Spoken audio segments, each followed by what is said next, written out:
Isang araw, mga apo, babasahin ko kayo ng kwento ni Rosa Mistica. Noong unang panahon, sa isang bayan sa Bulacan, mayroong batang ulila na Rosa Mistica ang pangalan. Naiwan siya sa pangangalaga ng kanyang tiyo Senando at tiya Tomasa. Malupit ang mag-asawa sa batang babae. Hindi nila itinuring na anak si Rosa Mistica, kundi isang alipin. Pinatutulog nila ang bata sa kwadra ng kabayo at maghapong pinagtatrabaho. "Linisin mong mabuti ang bahay," bulyaw ng kanyang tiya Tomasa. Hindi pa man natatapos si Rosa Mistica sa paglilinis ng bahay, si Tio Senando naman ang nag-utos. "Unahin mo ang pagpaligo ng kabayo. Kailangan kong umalis." Pandidilat ng kanyang tiyuhin. Hindi malaman ni Rosa Mistica kung sino sa dalawa ang una niyang susundin. Tinatadyakan siya ng mag-asawa kapag nakikita siyang natataranta. Lagi rin siyang pagod, ngunit hindi pinakakain ng sapat para makabawi ng lakas. Bisperas noon ng Pasko at kaarawan ng kanyang tiya Tomasa. Upang hindi makatikim ng masasarap na pagkain si Rosa Mistica, minigyan siya ng 25 centimos ng mag-asawa para kumain sa labas. "Ayan ang 25 centimos. Magpakabusog ka hanggat gusto mo," sabi ng malupit na tiya. Ano sa palagay niyo ang mabibili ng 25 centimos ni Rosa Mistica? Hapon na nang matapos sa trabaho si Rosa Mistica. Hindi siya pinakain ng tanghalian. Mabilis na lumabas ng bahay ang bata nung kumakalam ang sikmura. Nakita niya ang mga taong nakabihis papunta sa simbahan. Nakita niya ang mga naglalakad na pamilya patungo sa simbahan at perya. Napakaswerte ng mga batang may magulang, bulong sa sarili ni Rosa Mistica.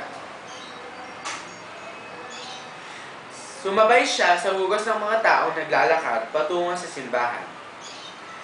Matagal-tagal na rin hindi nakalabas ng bahay si Rosa Mistica.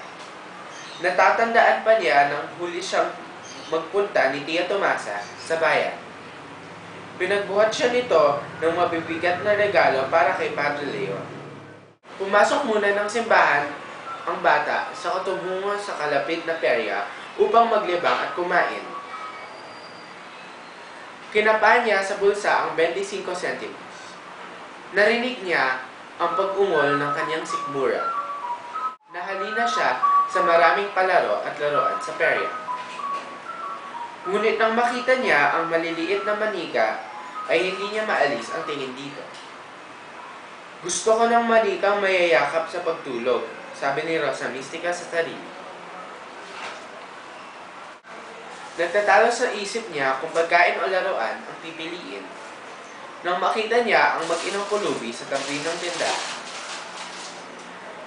Kalong-kalong ng nanay ang sanggol at kapwa ito manusing. Hinigpitan ni Rosa Mistica ang hawak sa kanyang 25 centimos. Nang hindi na makatiis ay nilapitan ang mag-inang pulubi saka inabot ang barya. "Maraming salamat, Ineng," may hinang sabi ng babae. Ngunit nang makita ng babae ang bata, isinauli ang 25 centimos dito. "Malamang kailangan mo rin ito," nahihiyang sabi ng pulubi. "Naku, malakas po ako at nakakapagtiis. Ibili na po ninyo ng tinapay para sa inyong anak." Nakangiting sagot ni Rosa Mistica. "Wala pa kaming kinakain simula kagabi," sabi ng babae at muling nagpasalamat sa bata. May dinukot na maliit na supot ang babae sa bulsa at inabot kay Rosa Mistica. Nagpasalamat si Rosa Mistica at muling naglakad sa perya. Nang mapagod ay umupo sa isang tabi at tiningnan ang laman ng supot na bigay ng babae. Laking gulat niya nang makitang may 25 centimos sa supot. Hahabulin sana niya ang mag-inang pulubi, ngunit wala na sila.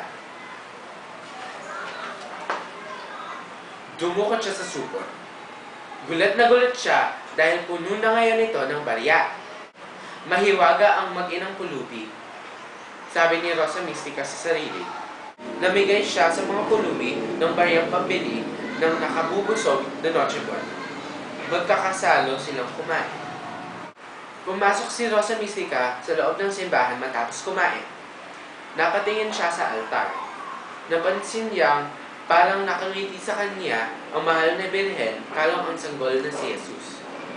Hindi na bumalik si Rosa Mystica sa kanyang tiyo Senando at tiya Tomas.